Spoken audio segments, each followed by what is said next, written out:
Waalaikumsalam warahmatullahi wabarakatuh. Baik. Yang pertama tentang ziarah kubur, tolong diperhatikan ini ya, supaya tidak menjadi wadanan. Apa wadanan itu ya? Apa mas wadanan? Ya celaan atau olok-olok ya. Bahwa dalam berziarah kubur itu ada dua versi sama benarnya. Versi Imam Abu Hanifah dan Imam Ahmad bin Hambal atau mazhab Hanafi dan mazhab Hambali, ziarah kubur boleh dan bagus membaca Al-Quran dulu baru berdoa. Membaca Al-Quran dihadiahkan pada yang wafat, kemudian berdoa. Mazhab siapa? Hanafi dan Hambali. Penyen harus bisa menjelaskan ini pada orang yang kritik nanti. Ini benar, ini orang alim, sangat-sangat alim. Tidak diragukan kapasitas keilmuannya dan kapasitas ketakwaannya. Beliau berdua berpendapat demikian. Imam Syafi'i melarang membaca apapun Yasin atau Al-Quran untuk orang wafat.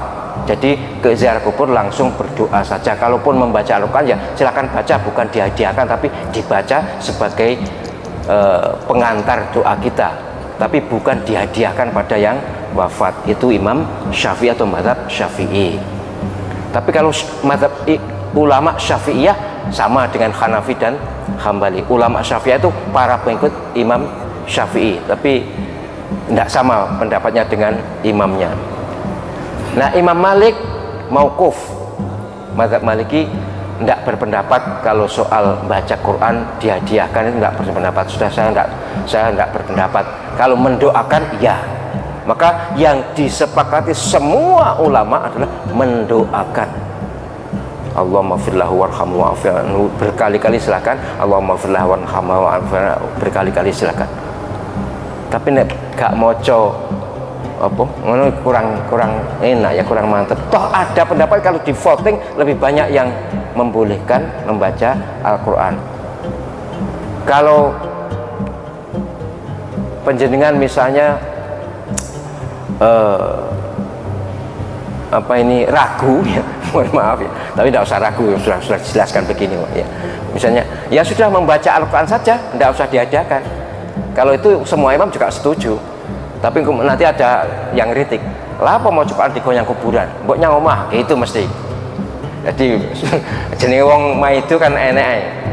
Tapi ginilah, kita sudah datang ke makam ya, minimal mbok Fatihah atau ya Al-Ikhlas, Al-Falaq, An-Nas, itu yang biasa gitu kan. Kalau tidak sampai membaca Al-Quran, Yasin juga bagus. Tapi memang ada, kalau Yasin itu ada hadisnya, tapi pemahamannya yang berbeda. Iqra'u mautakum, Yasin itu hadis dhaif, tetapi diamalkan boleh oleh para ulama. Banyak ulama yang membolehkan bahwa orang wafat itu dibacakan Yasin. Hanya perbedaannya adalah orang yang akan wafat atau orang yang sudah wafat.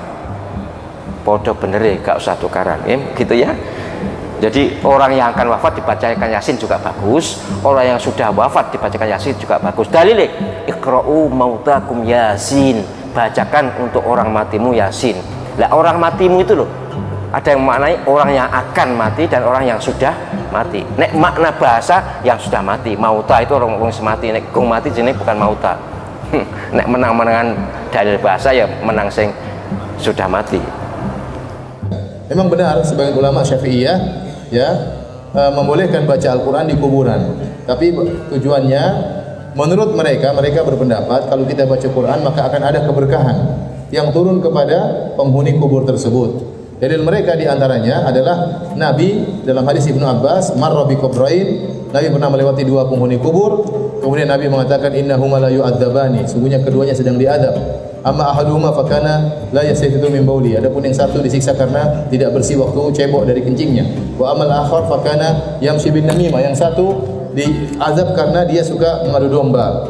Fa akhadha jaridatan rabbatan fasyaqaha nisfain fagharaza ala kulli qabrin wahidatan minhuma.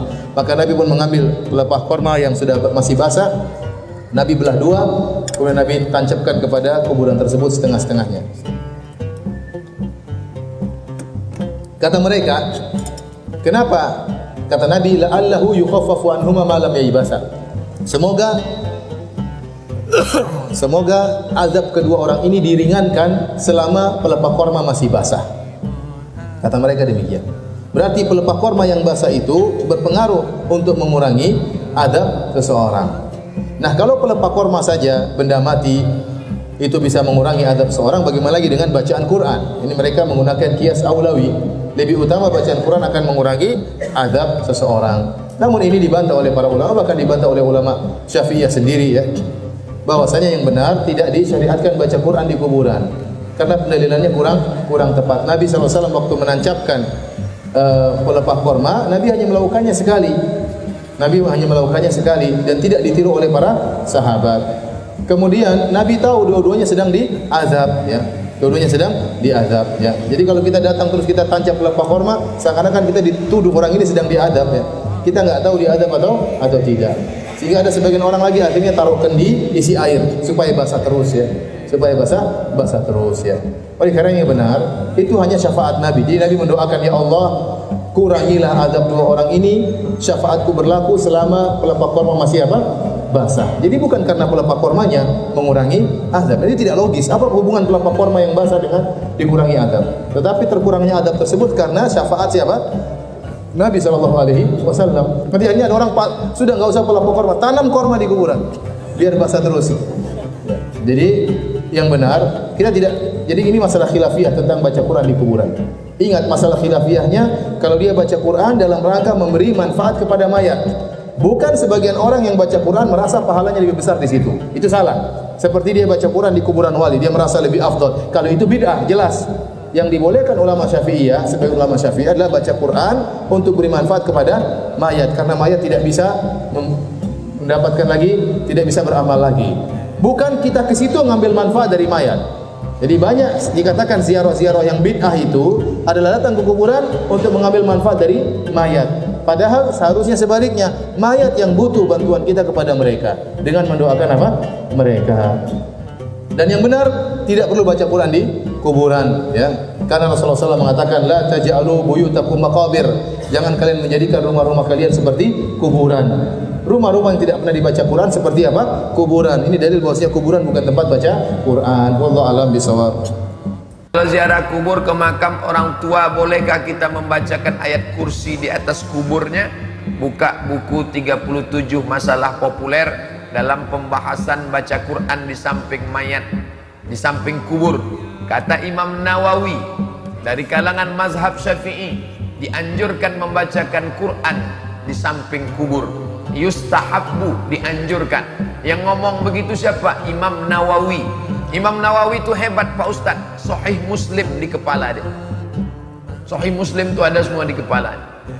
Imam Nawawi hafal Sahih Muslim, hafal hadis, mengatakan dianjurkan baca Quran di samping kubur. Ada ustaz yang hafal hadis kalau pakai laptop melarang. Bapak Ibu ikut Imam Nawawi apa ikut ustaz laptop? Saya ikut Imam Nawawi. Maka saya tetap membaca Quran. Apa yang dibaca? Terserah. Mana yang dibaca? Saya Pak Ustaz mau baca ayat kursi, bacalah. Saya mau baca Qul Huwallah 3 kali, kemudian Falaq sekali, kemudian sekali, Al-Fatihah sekali. Saya mau baca surat Yasin. Nah, Yasin hatinya Al-Quran. Makin banyak, makin baik. Terserah apa yang mau dibaca. Kalau Ustaz sendiri, Qul Huwallah 3 kali, Rabbil Falaq sekali, Rabbin Nas sekali, Al-Fatihah sekali. Allahumma ausil sawaba ma qara'tu. Sampaikanlah pahala bacaanku ini kepada almarhum fulan bin fulan. Allahumma ighfir lahu warhamhu wa'afihi wa'fu anhu. Kubur ibadah, baca Quran ibadah. Mau ditarik baca Quran di kuburan, cari tahu dulu. Nabi SAW pernah nggak baca Quran di kuburan?